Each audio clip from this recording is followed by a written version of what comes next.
আসসালামু আলাইকুম। Sabinus health and tasty food কিচেনে সকলকে স্বাগত জানাই।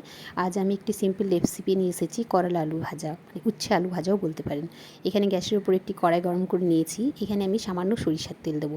আমি কিন্তু খুব বেশি তেল দেবো না, কারণ এটা আমি হেলদি বানাবো। কারণ করলাটা আমাদের স্বাস্থ্যের পক্ষে খুবই উপকার, আর এই গরমকালে কিন্তু খেতেই হয়।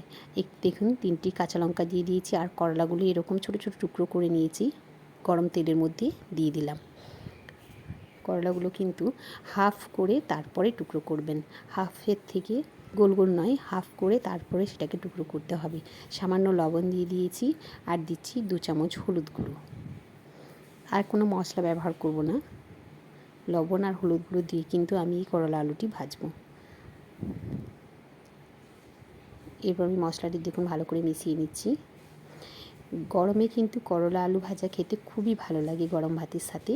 আর এই গ্রীষ্মকালের সময়তে কিন্তু অবশ্যই আমাদের করলা বা উচ্ছে খাওয়া প্রয়োজন, কারণ অনেকেরই ঘামাচি বের হয়, ফোড়া হয়। কিন্তু করলা আলু ভাজা বা করলা যদি আপনারা খান, করলা ভাজা, তাহলে দেখবেন খুব একটা ফোড়া বা ঘামাচি এসব হয় না। আমরা রেগুলার খেয়ে থাকি, গরমকাল ফোড় আমরা খেয়ে থাকি বলেই কিন্তু আমাদের কারোর ঘামাচি বা ফোড়া কোনো কিছু হয় না।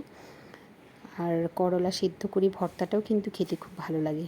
দেখুন আমি অনেকটাই ভেজে নিয়েছি করলাগুলো প্রথমে ভেজে নেবেন, তারপরেই কিন্তু আলুটা দেবেন। আধ ভাজা করে তারপরে আলুটা দিতে হবে। এরকম চিরি চিরি করে আলুগুলো কেটে নিয়েছি। দেখুন আলুগুলো একটু লম্বা সাইজে চিরি চিরি করে কাটতে হবে, মোটা মোটা রাখলে কিন্তু সেদ্ধ হবে না। আমি এখানে মোটেও জল ব্যবহার করব না। এরপরে দিচ্ছি পেঁয়াজ, একটা পেঁয়াজ মিডিয়াম সাইজে, সেটাকে আমি টুকরো করে নিয়েছি। এখানে আমি 2টো আলু দিয়েছি, একটা পেঁয়াজ দিয়েছি, আর 200 গ্রামের মতো করলা আছে, 200 কি 250 গ্রামের মতো। এরপর আমি ঢাকনা দিয়ে কিছুক্ষণ রেখে দেবো, 10 মিনিট। গ্যাসের ফ্লেমটা কিন্তু কমিয়ে রেখেছি। 10 মিনিট পর ফিরে এলাম, দেখুন অনেকটাই সেদ্ধ হয়ে গেছে। আর এর থেকে যে জলটা বের হবে আলু থেকে, এতেই কিন্তু আলুগুলো সেদ্ধ হয়ে যাবে, মোটো জল দেওয়ার দরকার নেই। দেখুন অনেকটাই ভাজা ভাজা হয়ে গেছে। এরকম করলা আলু ভাজা কিন্তু তেতো হয় না খুব একটা, তাই খেতেও ভালো লাগে। আলুগুলো সেদ্ধ হয়ে গেছে, দেখুন ভাজাটা হয়ে গেছে।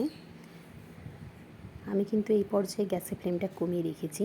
যখন শুধু করলাগুলো ভাজছিলাম গ্যাসের ফ্লেমটা বাড়িয়েছিলাম, তারপর থেকে কিন্তু গ্যাসের ফ্লেমটা কমিয়ে রাখতে হবে, তা না হলে এটা কড়াইয়ের মধ্যে লেগে যাবে এবং পুড়ে যাওয়ার সম্ভাবনা থাকে।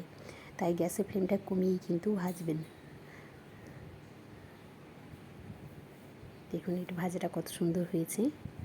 আমি লবণটা প্রথমেই দিয়ে দিয়েছিলাম, তারপর আমি দেখে নিয়েছি লবণ ঠিকঠাকই আছে। আপনারা লবণটা মধ্যিখানে একবার দেখে নেবেন কীরকম হয়েছে।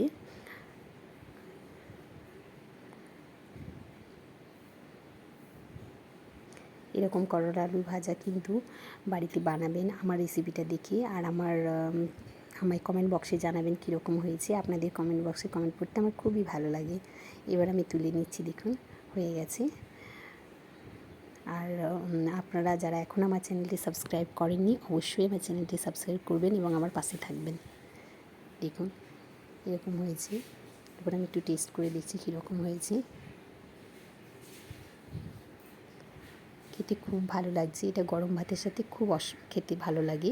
আমার ভিডিওটি দেখার জন্য অসংখ্য ধন্যবাদ।